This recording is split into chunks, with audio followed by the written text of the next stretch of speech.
अस्सलाम वालेकुम, बिस्मिल्लाहिर्रहमानिर्रहीम। मैं कुछ दिन पहले यहाँ पर आया था, फ्री कैम्प के चक्कर में आ गया था। मैं चलो दिखलाने डॉक्टर साहब को। मैं असल में शुगर का मरीज़ हूँ।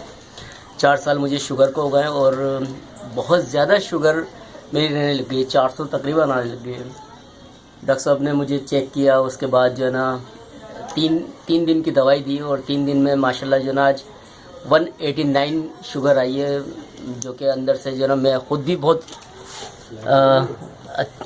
अपने अंदर बहुत मैं अच्छी महसूस कर रहा हूँ। और डॉक्टर साहब ने एक हजामा भी करवाया था, जिससे जो है ना मुझे फ़ौरन, एक तो सुन्नत भी है और दूसरी बात इसको करने के बाद मुझे ज़हनी तौर पे बहुत सुकून मिला। हजामा माशाल्लाह जो ना करने के बाद मेरी आंखों से जो धुंधलापन वो हो रहा था वो फ़ौरन ही आधे घंटे के अंदर मेरा ख़त्म हुआ। तो आज फिर दोबारा मैं दिखलाने के लिए आया हूँ डॉक्टर साहब को और अपना चेकअप करवाने के लिए आया हूँ और इनसे दवाई दोबारा लेने जा रहा हूँ। 7 तारीख को फ्री कैम्प में आपकी शुगर आई थी 395 जी। तो आपने 3 दिन दवा खाई है और आज 11 तारीख है और आज आपकी शुगर 189 हो गई है। जी जी। चलें, जज़ाकल्लाह खैर। मेहरबानी।